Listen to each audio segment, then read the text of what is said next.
tidak mampulah dengan diri sendiri untuk berbuat sebarang jenis taat dan juga tidak mampu juga menghindari sebarang maksiat. Naam. Jadi kesyukuran itu dituntut oleh Allah Subhanahu Wa Taala dengan dua hal, iaitu yang pertama adalah syukur yang sunat, iaitu kita mengekang diri kita, kita menggunakan seluruh nikmat-nikmat tersebut dan kita niat dan tujukan untuk tidak sekali-kali digunakan untuk berdosa kepadanya. Itu adalah tanda kita syukur. Itu yang wajib lah sebenarnya, itu adalah yang wajib. Dan juga yang sunat daripada tuntutan syukur adalah kita memuji-muji Allah Subhanahu Wa Taala. Tapi hakikat daripada kesyukuran adalah kita senantiasa memperbaiki daripada niat dan juga keazaman untuk menggunakan seluruh nikmat-nikmat tersebut di atas jalan taat pada Allah. Naam. Inna lillahi wa inna ilaihi raji'un.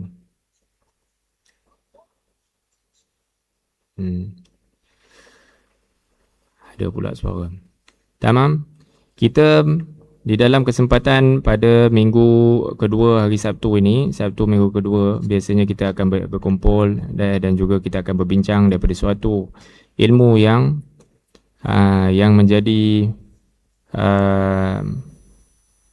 menjadi kemestian untuk seseorang itu, seorang orang beriman untuk mengetahuinya.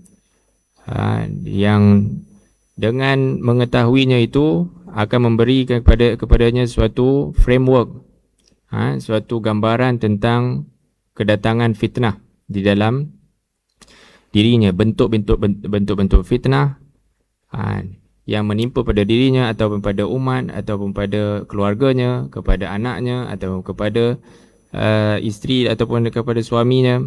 Dan bentuk-bentuk fitnah tersebut kita fahami dengan makna daripada ujian daripada Allah Subhanahu Wa Taala yang kita telah definekan ataupun telah rincikan makna dan takrifnya, yakni pada pertemuan-pertemuan kita yang lalu. Dan untuk recap sikit, mungkinlah kita boleh bacakan kata Al-Habib Abu Bakar ini, apakah yang dimaksudkan dengan al-fitanu. Allahu la ilaha illallah Muhammadur Rasulullah sallallahu alaihi wasallam. Ainahu al-fitan. Naam. Katanya fitnah ini boleh jadi dia sini. Al-fitan hiyal ibtila'at al-'amma. Fitnah ialah ujian-ujian yang menimpa kepada umat ataupun kepada individu, tusibul fard wa awil ummah. Melaluinya boleh berlakunya penyelewengan atau perubahan terhadap yakni diri individu atau umat tersebut yang bercanggah dengan perintah syariat. Bila datang fitnah tersebut, akan berlakunya sesuatu hentakan di dalam pegangan-pegangan agama dan pegangan syariatnya sehingga boleh terlepas. Seperti mana yang kita fahami daripada hadis Nabi SAW, yakni nanti akan datang suatu zaman di mana seseorang yang mahu mengamalkan agama itu seumpama orang yang memegang bara api itu. Itu tanda-tanda bahawanya fitnah telah sampai. Siapa yang mampu untuk memegangnya, selalunya akan terlepas. Fitnah itu, kalau seorang itu reti macam mana yakni bentuknya dan dia datang, maka dia perlu bersiap macam mana cara nak pegang dia, macam mana nak handle dia. Kalau dia maksudnya tak ada persediaan tentang ilmu, tentang asbab wiqayah, tentang asbab pemeliharaan diri dan sebagainya, kalau sampai kepada tangan dia, urusan agama akan jadi apa? Akan jadi terlampau bebanan, akan jadi terlampau susah untuk dipegangnya sehingga akan terlepas. Katanya wa minal fitan ma huwa ikhtibar lil muslim yanalu bihi thawab wal ajr inda sabrihi.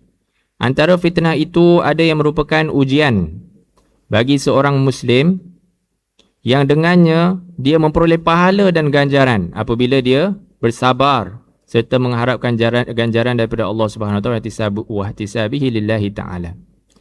Boleh tak? Jadi fitnah ni Kadang-kadang dia adalah ujian yang meninggikan darjat seseorang.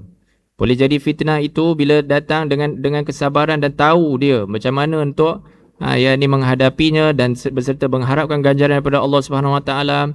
Jadi ujian tersebut menyebabkan dosanya diampunkan oleh Allah, menjadi kafarah kepada dosa-dosanya, menjadikan dia bertambah dekat dengan Allah Taala, naik darjatnya dan juga naik maqamat serta kedudukannya di sisi Allah Subhanahu Wa Taala. Kadang-kadang fitnah itu datang dengan macam-macam, seperti boleh jadi dia adalah berkaitan dengan fitnatil ahli wal mal wal walad, iaitu berkaitan dengan keluarga, berkaitan dengan harta ataupun dengan anak-anak. Wa min hadha an-namudhaj ma asyara Allah bihi lil anbiya'i. Antara bentuk-bentuk ujian ini contohnya seperti mana Allah Subhanahu Wa Taala sebutkan berkenaan dengan Nabi Sulaiman alaihi salam. Pada surah Taha ayat ke-40. Ini ayat yang lain. Sorry. Ini ada pada Nabi Sulaiman alaihi salam itu katanya walaqad fatanna Sulaiman wa alqaina ala kursiyyihi jasadan thumma anab. Dan demi sesungguhnya kami telah fitnahkan Nabi Sulaiman, yakni kami telah menguji Nabi Sulaiman. Fatanna Sulaiman. Dan kami letakkan di atas kerusinya, yakni suatu jasad. Yakni kami telah menjadikan dia sebagai raja lah kepada sekaliannya makhluk pada ketika itu, daripada kalangan manusia, jin, bahkan hayawan. Serta boleh juga dia menjadi pentadbir pula kepada golongan-golongan yang daripada makhluk-makhluk gaib seperti jin, dan juga kepada hayawan, kepada burung-burung dan sebagainya. Naam. Kemudian kepada kamilah dia telah kembali. Naam.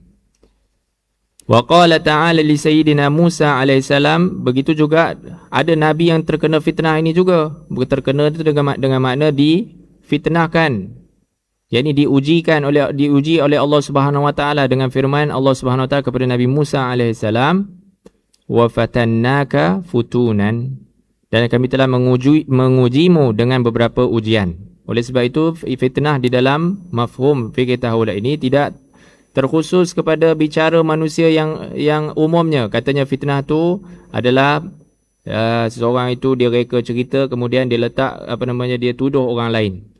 Katanya itulah fitnah. Bahkan ini namanya di dalam bahasa Arab bukan fitnah. Namanya di dalam bahasa Arab adalah buhtan. Al-baht. Kalau perkara itu memang ada pada dirinya, kamu sebut tentang keburukan tersebut, maka itu jadi ghibah, jadi mengumpat. Kalau kamu menyebutkan sesuatu kepada seseorang yang tidak disukainya, yakni kalau daripada kaum muslimin, zikruka akhakal muslim bima yakrahuhu fi khalfih, iaitu di belakangnya. Kalau kamu sebut di depannya, maka dia tak suka. Kamu sebut di belakang dia. Kalau perkara itu memang ada, maka kamu jadi mengumpat. Kalau perkara itu tak ada, tapi kamu cerita kat belakang dia, kamu reka cerita, kamu sebutkan tentang dirinya, maka kamu bukan buat mengumpat, tapi kamu telah membuat al-bahat. Kata para ulama, bahasa lain dia adalah buhtanun. Tapi orang kita sebut fitnah. Tetapi fitnah di dalam Al-Quran kita baca-baca fitnah kan. Jangan kita buat keputusan itu fitnah tu maksudnya yang buhtan itu. Hari ni orang sebut merata-rata cerita al-fitnatu asyaddu minal qatl. Betul tak? Katanya ayat Quran ini mengatakan fitnah itu lebih dahsyat daripada membunuh. Betul tak? Ada sebahagian daripada manusia ataupun sebahagian daripada orang kat luar sana mengatakan al-fitnah ini adalah itulah maksudnya. Reka-reka cerita kemudian nisbahkan kepada seseorang, maka ini adalah lebih dahsyat daripada membunuh. Tapi ayat itu bukanlah dimaksudkan dengan al-fitnah yang difahami oleh masyarakat yang tertentu itu. Tetapi fitnah di dalam ayat Al-Quran tersebut adalah ar-riddah, kata para ulama tafsir. Oleh sebab itu kena refer juga ulama tafsir, tak boleh baca terjemahan macam tu kemudian buat kesimpulan. Al-fitnah, so ternyata di dalam ayat Al-Quran fitnah ini digunakan ataupun dipakai untuk describe tentang ujian-ujian yang daripada Allah Subhanahu Wa Taala, bahkan kepada nabi-nabi juga. Bagaimana Allah Subhanahu Wa Taala memfitnah kepada nabi-nabi ni? Maka fitnah di sini dimaksudkan dengan makna yang lebih umum, iaitu maknanya dengan makna ujian. Dengan ujian tersebut, Nabi Musa alaihissalam pada ketika itu yang menerima ujian-ujian berbentuk daripada yakni berhadapan dengan umat-umatnya yang degil daripada kalangan Bani Israel. Tetapi Allah Subhanahu Wa Taala tidak maksudnya menghinakannya, bahkan Allah SWT memuliakannya. Dengan ujian tersebut, Nabi Musa AS bersabar dan juga meneruskan kewajipan-kewajipannya. Kemudian Allah SWT telah meninggikannya. Begitu juga Nabi Sulaiman AS difitnah, seperti mana disebutkan fitan yang di dalam Al-Quran itu, walaqad fatanna Sulaiman itu, sesungguhnya kami telah menguji Sulaiman itu dengan kedudukan, dengan kerajaan, dengan dengan kekuasaannya pada urusan pentadbiran makhluk tersebut di dunia ini, di muka bumi ini. Maka Allah Subhanahu Wa Taala telah meninggikan darjatnya di sisi Allah Subhanahu Wa Taala, kerana insan-insan yang ini adalah insan-insan yang daripada kalangan anbiya, adalah insan terpilih yang Allah SWT berikan kepadanya mafhum tentang yakni bagaimana untuk yakni seorang itu apabila melihat kepada fitnah yakni kepada nabi, para anbiya, bagaimana untuk menyelesaikan masalah ataupun terselamat daripada ujian tersebut serta berjaya dalam menempuh ujian-ujian tersebut. Dulu waktu kami belajar dekat Indonesia saya pernah jugalah mondok sejak pesantren di Indonesia. Maka berlaku banyak ujian pada pesantren tu. Jadi satu orang ketua pondok lain, satu lagi pengasuh pondok lain lagi. Ketua pondok ni kira yang maksudnya macam CEO lah, senang kan. Kalau yang pengasuh pondok macam directors dia lah, macam dia punya manager, dia punya owner. So nak cerita secara ringkasnya adalah seorang tu mengadu kepada pengasuh pondok. Ketua pondok mengadu kepada pengasuh pondok. Pengasuh pondok ni masih lebih tinggi lah, maksudnya Pak Kiainya. Dia kata, abah yai, abah, begitu parah sekali ya keadaan pondok kita ni. Maksudnya begitu banyak sekali ujiannya. Baru ni pondok kita terbakar dekat satu tempat, satu kawasan asrama. Kemudian ada berlaku kematian, begini begitu, berlaku maksudnya kecurian, begini begitu. Jadi Abah Kiai itu dia tenang menjawab. Dialah para orang-orang yang kita i'tiqadkan, orang yang dekat dengan Allah Subhanahu Wa Taala, memandang tentang ujian ataupun fitnah tersebut datang bukan sebagai suatu perkara yang buruk, bahkan menjawabnya dengan beberapa perkataan saja. Katanya, lafaznya adalah setiap kali naik kelas itu memang perlu ujian, dia katanya. Nak naik kelas itu memang kena ada ujian, kata. Maksud seorang tu kalau nak naik daripada tahun 1 pergi ke tahun 2, tahun 2 nak pergi ke tahun 3, mesti kena ada ujian. Kalau tak ada ujian, jadi dia duduk kat situ je lah. Masya Allah, tabarakallah. Begitulah maksudnya fitan-fitan yang disebutkan ataupun mafhumnya datang secara umumnya. Kalau seorang itu bersabar dengannya dan juga menyempurnakan tuntutan-tuntutan daripada ujian tersebut dengan sempurna, maka Allah Subhanahu Wa Taala akan meningkatkan kedudukannya di sisi Allah Subhanahu Wa Taala. Naam. Tetapi di dalam masa yang sama, dalam kita membicarakan tentang fitan, ada sesuatu mudhaf. Dalam kaedah nahwu tu ada mudhaf ilaih. Siapa pernah belajar sini? Idhafah. Ada mudhafun ilaih. Kalau mudhafnya itu kepada fitan itu ada satu perkataan lagi, iaitu mudhillatul fitan. Itu bermakna yakni fitnah yang menyesatkan. Yang itu memang confirm negatif. Maksudnya memberi impact dan juga sesuatu yang Ya ni kita bacalah senang dekat sini katanya apa? Wa amma mudillatul fitan, kata Habib Abu Bakar, fahiya ma kharaja bihil fardu wal awil jama'atu awil usratu awil qabilatu awil ummatu an jadati tariq al mashru'ah ila khidmati syar wad dajjal was syaitan. Macam tu sebut ya. Bermaksud adapun mudillatul fitan, yani sesuatu yang menyesatkan daripada fitnah, yani penyesat fitnah lah, senang, penyesat fitnah.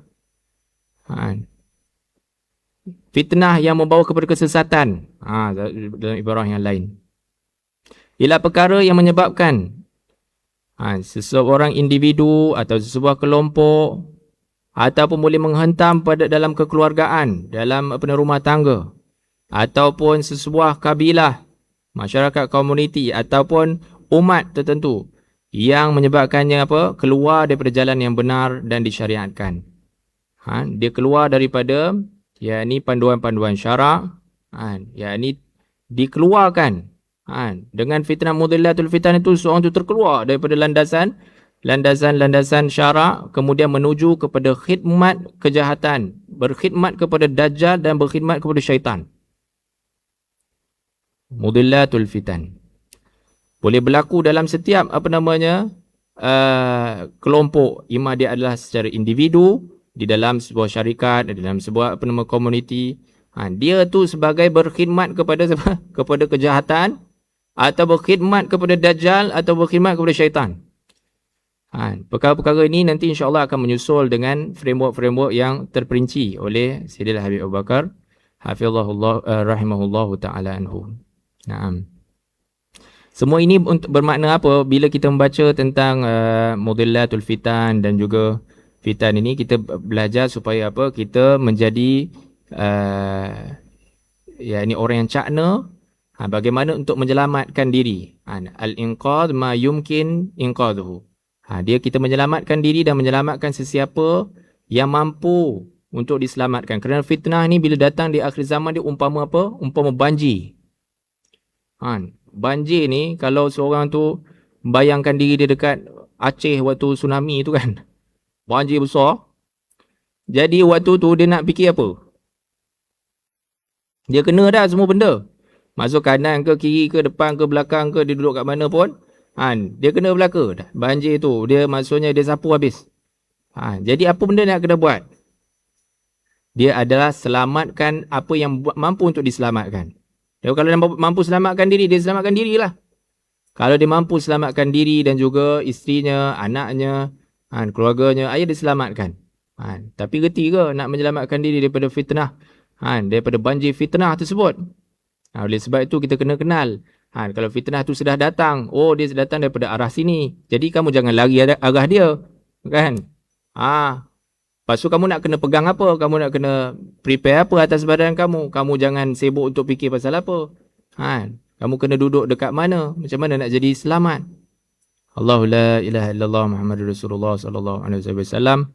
Adakah baginda Nabi sallallahu alaihi wasallam meninggalkan kita tanpa panduan? Taraktukum fi mahajjatil bayda lailuha kanahariha.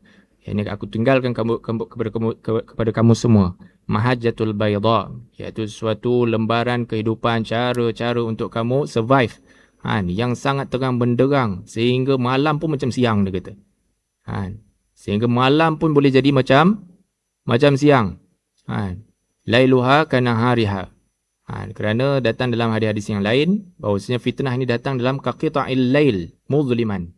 Seperti fitnah ni akan datang dalam bentuk seperti malam yang gelap.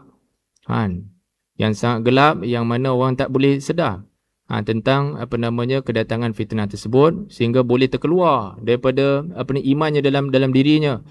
Sekelip mata dia kata yumsi mu'minan yusbihu kafiran.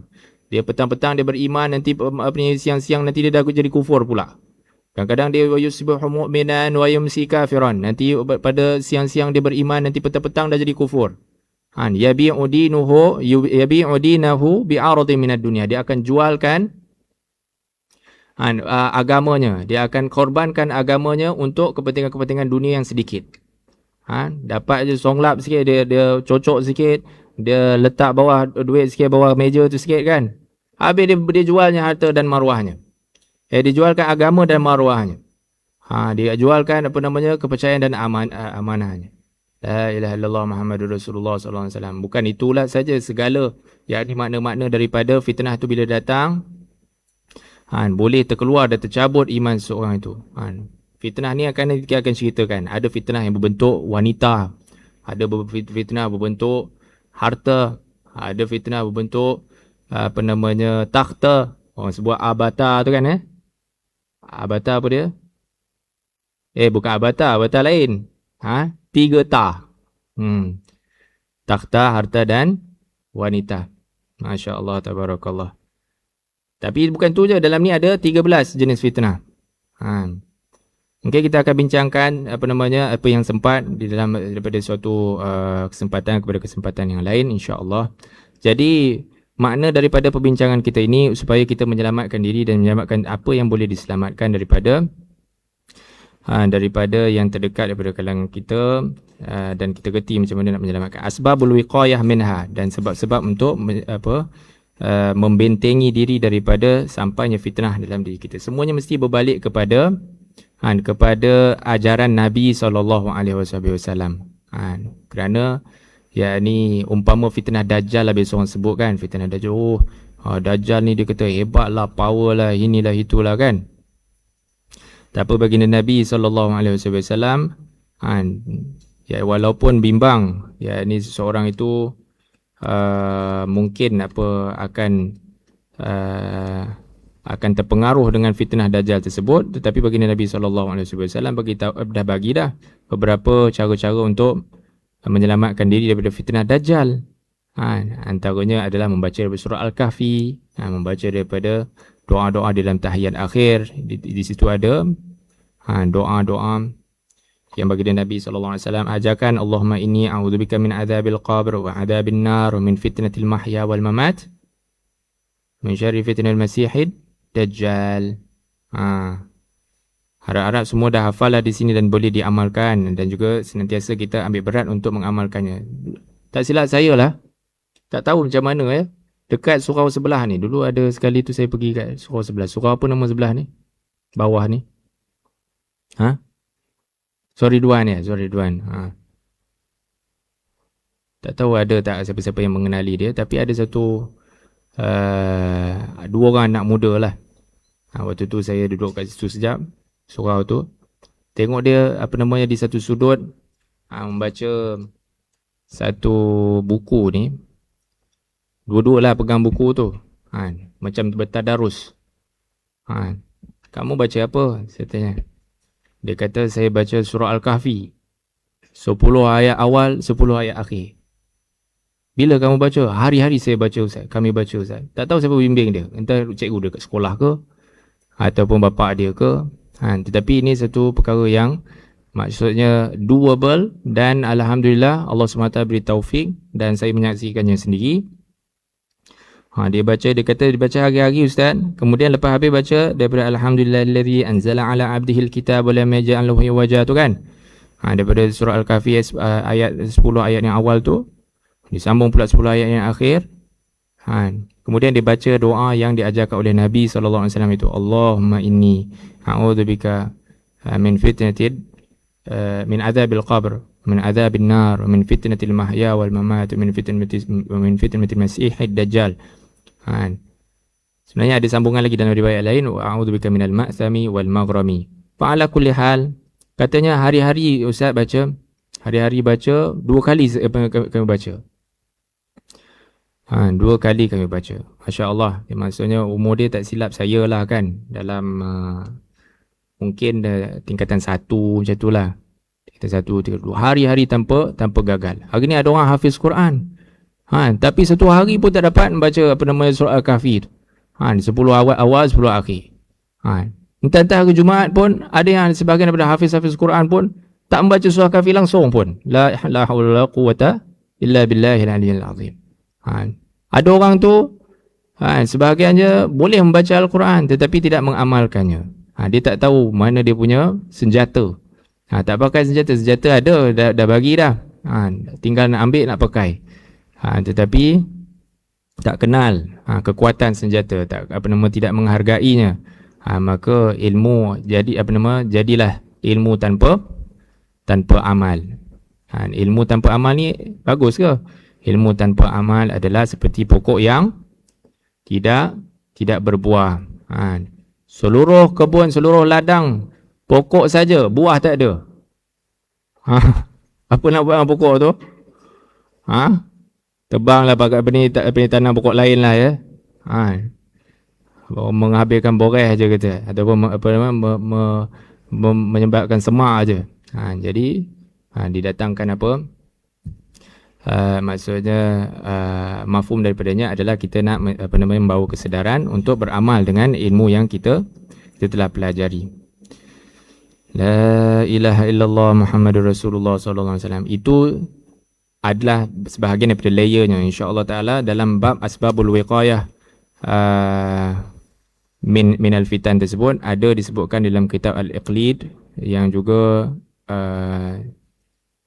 baik untuk kita bincangkannya seharung dengan pembacaan kita pada Nubdatus Sughra ini. Naam. Allahu la ilaha illallah Muhammadur Rasulullah sallallahu alaihi wasallam. Jadi sebenarnya untuk kita nak menjadi secara asasnya macam mana seorang itu menyelamatkan diri adalah dia menjadi orang yang mempromosikan keamanan.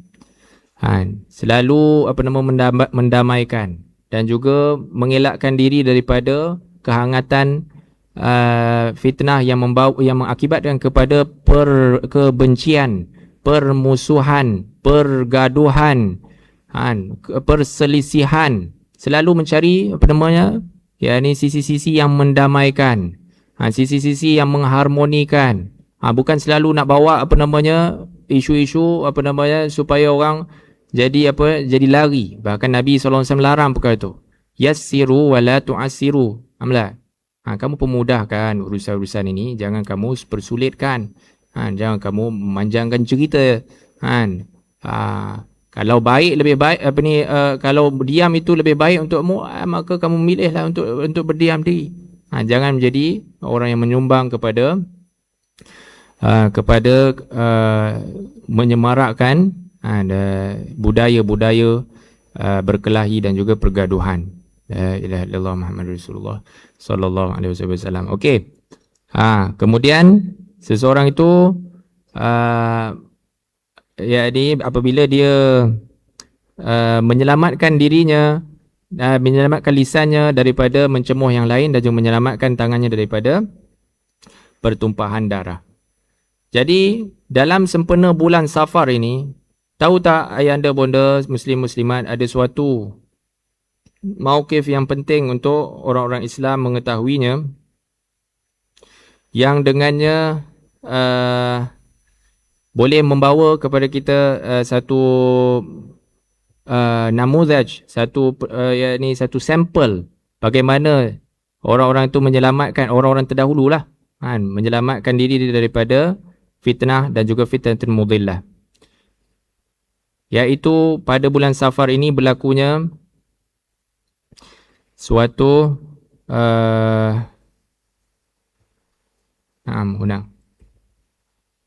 kewafatan kepada seorang tokoh juga. Mungkin sebelum ni kita pernah bincangkan orang yang lain, iaitu Sayyidina Imam Ali Zainal Abidin. Sekarang ini adalah pada menyatakan kewafatan Sayyidina Hasan radhiyallahu ta'ala anhu wa ardahu. Sayyidina Hasan ini siapa? Sayyidina Hasan adalah anaknya kepada Sayyidina Ali ibn Abi Talib dan juga Sayyidina Fatimah Zahra binti Rasulullah sallallahu alaihi wasallam, yang mana beliau adalah cucunda kepada baginda Nabi sallallahu alaihi wasallam yang paling senior lah, yang paling tua lah cucu kandungnya. Dia panggil As-Sibtul, Al-Hasan As-Sibt, kerana Hasan ini ada juga anak nama Hasan, Hasan bin Hasan. Jadi kalau orang sebut Hasan yang mana? Hasan As-Sibtu ke Hasan Musanna? Hasan As-Sibtu tu adalah cucu, Hasan Al-Musanna adalah cicit. kepada baginda Nabi SAW.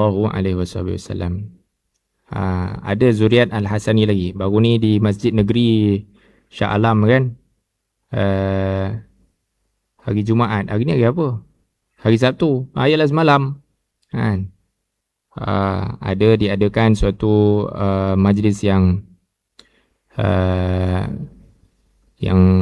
sangat mubarak, yang sangat diberkahi oleh Allah Subhanahu Wa Taala, iaitu sebelum sembahyang Jumaat. Maka di Masjid Negeri di Shah Alam itu datanglah seorang ulama yang bernama Maulana Syarif Dr. Abdul Mun'im bin Ahmad bin Siddiq Al-Ghumari. Hafizahullah Ta'ala, seorang ulama daripada Maghrib, daripada Morocco. Keturunannya daripada Sidi Syekh Al-Ghumari, Ahmad bin Siddiq Al-Ghumari, seorang muhadis yang besar, menjadi tokoh ulama di Mesir, di Mesir dan juga di Maghrib juga. Tapi asal usulnya adalah Al-Hasani. Nak ceritanya pasal Al-Hasaninya, tentang keluarga Rasulullah sallallahu alaihi wasallam daripada cucunya yang bernama Hasan. Jadi doktor tersebut, syekh tersebut datang ke Masjid Negeri dan juga memimpin bacaan selawat yang disusun oleh Imam Abu Hasan, Imam Muhammad bin Hasan Al-Jazuli, iaitu Dalailul Khairat.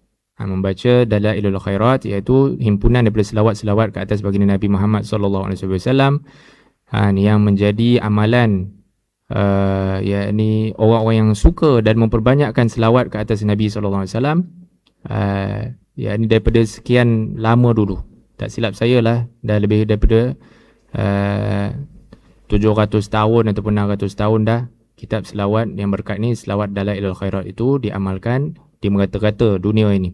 Bahkan disebutkan pada pahlawan dan pendekar-pendekar orang-orang Melayu dulu, bila dia pegang senjata dia sebelah penema tangan, dia pegang sebelah lagi tangan dia adalah Dalailul Khairat, iaitu selawat ke atas Nabi Muhammad sallallahu alaihi wasallam, yang dengannya penuh dengan keberkahan dan banyak pertolongan-pertolongan ilahi yang datang kepada seorang itu dalam mauqif peperangan dan bahkan kesusahan dan apa jua sebenarnya yakni kehidupannya. Dalam selawat atas Nabi sallallahu alaihi wasallam dengan apa-apa sirah pun adalah merupakan yakni sesuatu yang makbul insya-Allah. Khususnya apa yang diajarkan oleh baginda Nabi sallallahu alaihi wasallam daripada selawat Ibrahimiyah, pastilah itu yang paling afdal. Dalam Dalailul Khairat tu ada juga selawat Ibrahimiyah, tapi bukan itu aja, macam-macam jenis selawat dekat dalam tu. Yang popular dekat Putrajaya ni apa? Selawat apa? Selawat, mungkin selawat yang pernah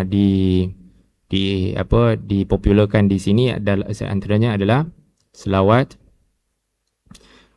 Barakatul Makkiyah, Barakatul Makkiyah yang disusun oleh Syekh Maulana Muhammad Musa Rohani Bazi rahimahullah ta'ala, yang mengumpulkan nama-nama Nabi SAW sebanyak 805 selawat, 805 nama Nabi. Jadi satunya selawat yang pertama, Allahumma salli ala Sayyidina Muhammad sallallahu alaihi wa alihi wasallam.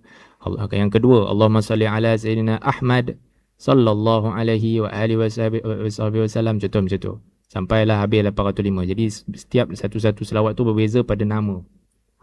Jadi nama-nama Nabi sallallahu alaihi wasallam ni dikumpulkan daripada macam-macam kitab, macam-macam rujukan, daripada yang awal, di macam-macam kitab. Maka yang terkumpul di situ adalah 805 selawat dengan nama-nama Nabi sallallahu alaihi wasallam berbeza. Fa'ala kulli hal, balik pada Sayyidina Hasan. Sayyidina Hasan ini telah wafat pada bulan Safar tahun 50 Hijrah. Telah wafat pada bulan Safar tahun 50 Hijrah. Beliau ini adalah yakni seorang yang mawqif ataupun seorang yang menjadi ikon pada apa? Ikon pada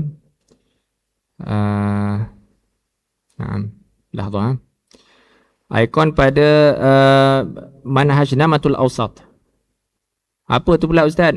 iaitu orang yang selalu mempromosikan keamanan dan juga keharmonian. Atas sabdaan Nabi SAW juga, kerana baginda Nabi SAW pada hayatnya telah memberitahu sesuatu yang bakal terjadi nanti. Kerana baginda Nabi SAW dikurniakan oleh Allah SWT ilmu sekarang, ilmu yang akan datang. Sebab itu baginda Nabi SAW di dalam ilmu fikih tahawul ini banyak juga membincangkan tentang nas-nas yang bakal terjadi. Dan iaitu dipanggil sebagai nas al-istibaqiyah. Waktu tu belum jadi lagi, tapi Nabi SAW bagi tahu nanti akan datang satu zaman akan jadi begini. Kadang-kadang Rasulullah bagi tahu umum, akan jadi begini secara umum. Kadang-kadang Rasulullah bagi tahu kamu, wahai fulan bin fulan, akan jadi kepada kamu begini. Macam mana tu? Maka dia pun persiapkan diri, senantiasa menanti-nanti. Rasulullah SAW dah bagi tahu perkara ni akan terjadi. Bahkan perkara tu diyakini bukan saja pada orang beriman. Bahkan pada orang kafir pun bila dia dengar daripada Rasulullah, kamu akan terjadi begini, aku akan jadi begini. Orang kafir pun boleh jadi, maksudnya boleh bersiap untuk tujuan tersebut. Seperti Ubay, iaitu seorang yang bernama Umayyah bin Khalaf itu. Katanya, ni dalam suatu peristiwa beliau sedang memandikan kudanya. Memandikan kudanya. Kemudian Nabi SAW melewatinya dan menegurnya, katanya kepada Rasulullah SAW, wahai Muhammad, kau nampak ni kuda ni, nanti dengan kuda ni aku akan naik dan aku akan membunuh kau, dia kata. Umayyah bin Khalaf ini yang menyeksa siapa? Yang menyeksa Sayyidina Bilal bin Rabah radhiyallahu anhu. Yang menyeksa siapa lagi? Yang menyeksa Sayyidatina Sumayyah radhiyallahu anha. Waktu tu dia dah angkuh lah, sombong lah, macam tak ada orang pun boleh boleh challenge dia. Yalah, semua orang tak berani lah waktu tu. Tetapi tengoklah bagaimana Allah SWT aturkan dia punya nasib dia. Wahai Muhammad, sesungguhnya atas kuda ni aku akan tunggang dan aku akan bunuh engkau. Kata Rasulullah SAW memandangnya dan menjawabnya, sesungguhnya akulah yang akan membunuh engkau. Engkau akan bunuh aku. Lepas daripada tu, tak ada maksudnya tak ada keyakinan yang lain yang wujud dalam hati dia melainkan pasti aku punya akhiran hidup mesti macam mana pun atas daripada Muhammad ini sallallahu alaihi wasallam. Memang betul-betul terjadi. Ketika dalam peristiwa perang apa ni? Perang Badar. Di dalam perang Badar, peperangan Badar. Umayyah bin Khalaf ini dia action lah. Dia kata, hari ni dengan kuda ni aku dah berjanji bahawasanya aku yang akan bunuh kepada Muhammad. Tapi dalam masa sama dia sangsi juga. Katanya Muhammad kata akulah akan membunuh, kerana memang kata-kata yang keluar daripada Rasulullah sallallahu alaihi wasallam ini, kalau keluar daripadanya semua orang akan membenarkannya, kecuali urusan agama saja. Urusan agama pun sebenarnya dia membenarkan juga, tetapi dia kerana hasad. Kerana apa? Kerana kedengkian. Kedengkian sebab apa? Kalau dia daripada Bani Hashim, ada Nabi, macam mana kami daripada Bani Fulan bin Fulan, tak ada pula Nabi. Jadi kita walaupun kebenaran tu ada, kita nampak dah, tapi kita tutup-tutup lah, maksudnya supaya kita tak kalah dengan dia. Macam itulah orang-orang yang ada penyakit asabiyah ataupun puak-puak dan juga yang dia nak upkan dia punya keluarga saja. Jadi kita bagi laluan dulu untuk azan dan juga kita akan sempurnakan perbincangan kita.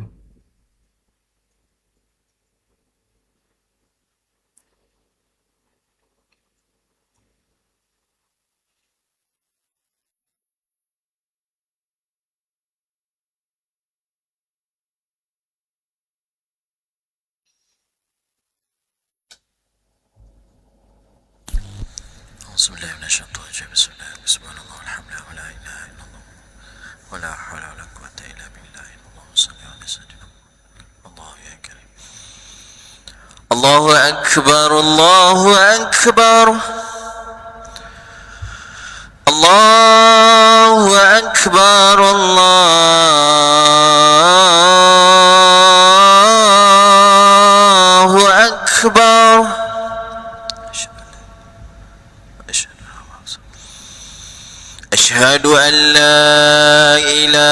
إلا الله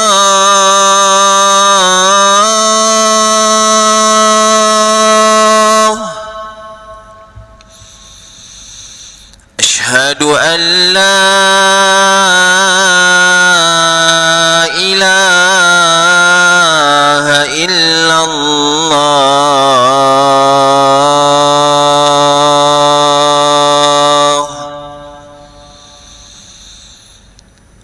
أشهد أن محمد رسول الله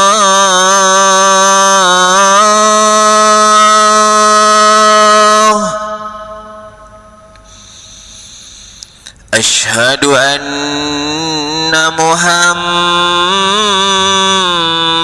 رسول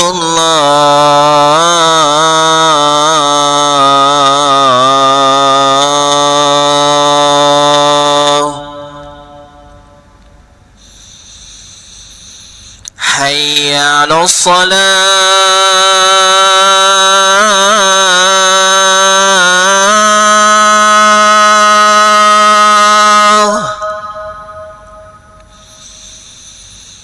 حي على الصلاة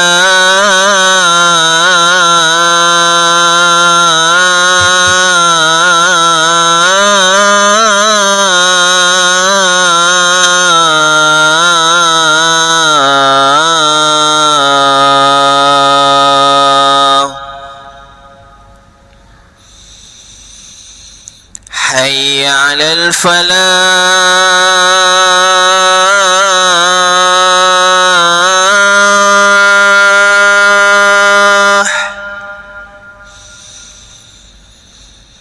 حي على الفلاح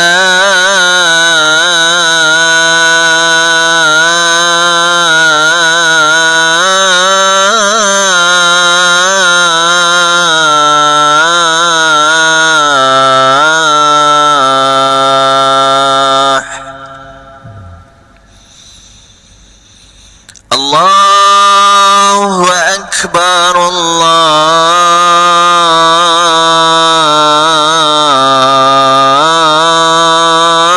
الله أكبر لا إله إلا الله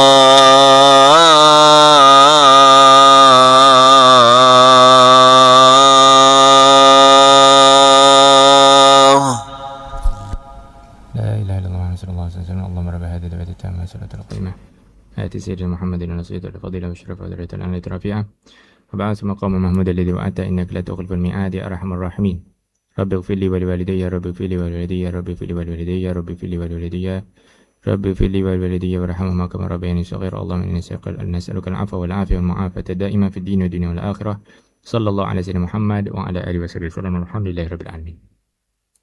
Kita berbincang tentang suatu kalam Rasulullah SAW tentang orang lain kepada seseorang yang mengatakan bakal terjadi kepada kamu. Seperti mana yang disebutkan oleh Umayyah bin Khalaf. Apabila Rasulullah SAW mengatakan akulah yang akan membunuhmu, maka ini pada peperangan Badar tersebut bertemulah Umayyah bin Khalaf dan juga mata bertentang mata dengan Rasulullah. Mata bertentang mata. Inilah peluang katanya. Kalau bukan hari ini memang dah tak ada dah hari lain. Siaplah. Apa pun jadi hari ini mesti ini waktunya dan juga inilah kesempatan, inilah masanya. Kemudian para sahabat ridwanullah majma'in mau untuk membentengi Rasulullah sallallahu alaihi wasallam. Kata Rasulullah, berikan laluan. Rasulullah sallallahu alaihi wasallam mengambil tombak daripada seorang sahabat, kemudian Rasulullah SAW melempar kepadanya. Ini bukan sebarang lemparan ni. Lemparan bagi Nabi SAW selalu tepat, tapi Rasulullah SAW telah melemparnya tetapi kenanya sedikit di bahagian lehernya. Apabila terkena pada lehernya, secebis daripada ataupun sedikit daripada lehernya, dia pun jatuh tumbang daripada kuda yang dia naik tadi. Meraung-raung katanya. Orang kata, ni sikit je, apa dah hal? Macam itulah kalau bahasa kita ya.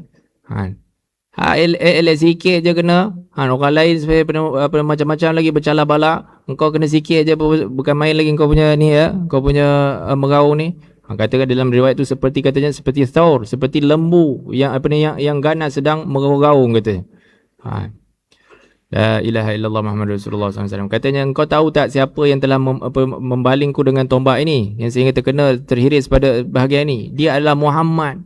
Muhammad telah berkata kepadaku bahawasanya dialah yang akan membunuh aku. Dan aku meyakini sejak dia bercakap itu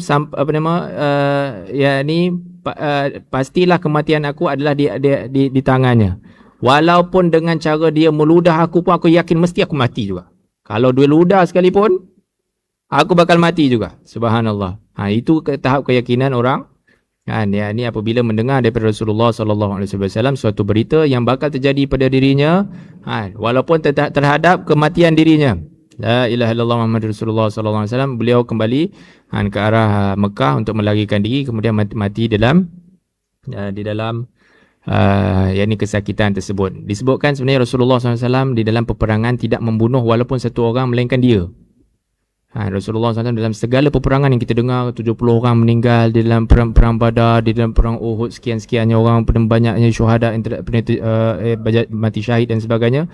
Rasulullah SAW tidak membunuh, tidak ada di dalam rekod-rekod sirah berlakunya kematian di atas tangan Nabi SAW, melainkan satu orang ni, Umayyah bin Khalaf ini. Yang lain Rasulullah SAW buat apa? Kata berperang. Rasulullah SAW duduk di dalam kemah dan juga bertawajuh pada Allah SWT dan juga mengaturkan strategi-strategi perang. Ini ialah macam panglima-panglima perang lah kan. Ataupun dia punya general-general. Dia ada dia punya kedudukan dan juga dia punya maksudnya dia punya tempat dia. Prajurit-prajurit yang depan-depan tu kasihlah kapten, kasihlah colonel ke. Colonel pun duduk belakang lagi, nanti bagi kapten juga. Lieutenant muda ke, lieutenant ke, pergi depan. Dia general, dia ada belakang, dia ada tempat dia. La ilaha illallah Muhammadur Rasulullah sallallahu alaihi wasallam. Fa'ala kulli hal, kita berbincang tentang Sayyidina Hasan radhiyallahu anhu yang menjadi ikon ataupun model kepada orang yang mencetuskan keharmonian atas sabdaan Nabi sallallahu alaihi wasallam mengatakan inna ibni hadha sayyid. Sesungguhnya anak aku ini ataupun cucuku ini adalah sayyid. Kita panggil orang-orang Sayyid Al-Hasan ini, kenapa kita panggil Sayyid? Kerana Rasulullah SAW memberikan kepada cucunya ini, katanya ini anakku ataupun cucuku ini Sayyid. Nama Sayyid itu yang kita dengar Sayyid tu kan, itu sebenarnya adalah pedoman daripada Rasulullah SAW, sehingga kita menggelar mereka dengan Sayyid fulan-fulan. Tapi belakang tu terpulanglah, kadang-kadang ada daripada clans itu, maksudnya daripada kabilah-kabilah dia, daripada atuk-atuk mereka yang termasyhur daripada dalam keilmuan ataupun dalam kesolehan. Kita mendengar Said fulan As-Saggaf, Said fulan Al-Jufri, Al-Aidarus, Al-Haddad, Al-Attas dan sebagainya. Tapi ada juga Said daripada Al-Hasani. Katanya ini anakku adalah Said. Wa sayuslihullah bihi baina fi'atain 'azimatain minal muslimin. Katanya ini adalah anakku. Dia adalah Sayyid, iaitu Sayyid itu maksudnya adalah seorang ketua pada zamannya itu. Wa sayuslihullah, dan Allah SWT akan mendamaikan melalui dia, bihi, baina fi'atain 'azimatain minal muslimin. Dia Allah SWT akan mendamaikan dan menyelamatkan mengelakkan, memperbaiki dua fi'atain 'azimatain, maksudnya kelompok yang besar yang terpecah daripada kalangan muslimin. Dia akan, Allah SWT akan menjadikan dia sebagai sebab untuk baiknya peperangan antara dua golongan muslimin yang besar, katanya. Maka apabila Sayyidina Hasan radhiyallahu anhu ini menggantikan ayahnya, iaitu Sayyidina Ali bin Abi Talib radhiyallahu anhu di dalam khilafah muslimin. Hari ni kita biasa kalau kita dengar dalam sekolah-sekolah dan sebagainya, khilafah ataupun khalifah Ar-Rashidin tu ada berapa? Biasa sebut 4 kan? Abu Bakar, Umar, wa Uthman wa Ali radhiyallahu anhum ajma'in. Tetapi sebenarnya di dalam fikih tahula ada 5. Satu lagi Sayyidina Hasan radhiyallahu anhu yang kita bincangkan sekarang ni. Macam mana Ustaz tahu? Macam mana? Kerana Sayyidina Habib Abu Bakar mengatakan kita membilangnya 5 kerana nas Nabi SAW. Rasulullah yang membilangnya dengan pedoman angka dan juga tahun. Rasulullah bagi tahu SAW dalam hadisnya adalah khilafah min ba'di 30 sana. Khilafah setelah daripada aku ni ada 30 tahun. Setelah daripada itu adalah mulkun adud, adalah pemerintahan yakni muluk yang menggigit. Maksudnya akan penuh dengan makna-makna daripada merebut kekuasaan. La ilaha illallah Muhammad Rasulullah SAW. Jadi Sayyidina Hasan ini bila mendengar tentang sabdaan Nabi SAW tentang 30 tahun saja khilafah, kemudian mendengar pula bahawasanya dia bakal menjadi pendamai kepada peperangan ataupun pertumpahan darah yang besar-besaran yang akan berlaku di kalangan kaum muslimin. Terjadilah pada saat beliau itu berumur yakni pada tahun ke-30 Hijrah itu. Pada 30 tahun setelah daripada kewafatan Rasulullah SAW, kerana Sayyidina Abu Bakar, Sayyidina Umar, Sayyidina Uthman, Sayyidina Ali radhiyallahu anhu, semuanya berlalunya yakni pemerintahan mereka itu ataupun khilafah mereka itu pada yakni sepanjang 29 tahun 6 bulan. 29 tahun 6 bulan. Jadi Sayyidina Hasan radhiyallahu anhu bila menggantikan ayahnya iaitu Sayyidina Ali radhiyallahu anhu menjadi khalifah muslimin, pada ketika itu beliau ni yakni ngam-ngam 30 tahun daripada khilafah tersebut. Membaca kepada nas-nas Nabi SAW, beliau aman katanya. Oleh sebab itu, walaupun untuk aku meninggalkan posisi aku sebagai khilafah ini di dalam menyelamatkan yakni pertempuran ataupun pertumpahan darah daripada yang besar-besaran kepada kaum muslimin, oleh sebab itu aku memilih untuk meninggalkan posisi aku sebagai khalifah dan aku serahkan kepada yang mau untuk yakni yang mau merebutnya. Padahal pada ketika itu beliau mempunyai kekuatan angkatan tentera yang sangat kuat. Bahkan kalau kalau tasadum ataupun kalau berlaku pun pertempuran confirm dah menang. Macam mana kisah-kisah yang terdahulu daripada yang kita pernah bincang sebelum ni, Habil dan Qabil, yang mana Habil itu sebenarnya lebih kuat daripada Qabil. Tetapi yang memilih untuk jalan yakni keamanan dan juga jalan-jalan untuk mengekang diri daripada pertumpahan-pertumpahan darah, dan perkara itu diwarisi daripada zaman berzaman. Sebab itulah daripada madrasah yang kita pelajari dan juga yang kita pegang yang kita mau pegang itu adalah madrasah Abawiyah Syar'iyah Nabawiyah, yang dipegang oleh yang diajarkan oleh para anbiya wal mursalin. Wallahu taala alam. Masa pun tidak mengizinkan untuk kita pergi lebih lanjut tentang kisah Sayyidina Hasan radhiyallahu anhu, tapi laftah daripada sisi kehidupannya kita fahami bahawasanya beliau ni sebagai satu sebab untuk terselamatnya umat Islam beramai-ramai daripada fitnah yang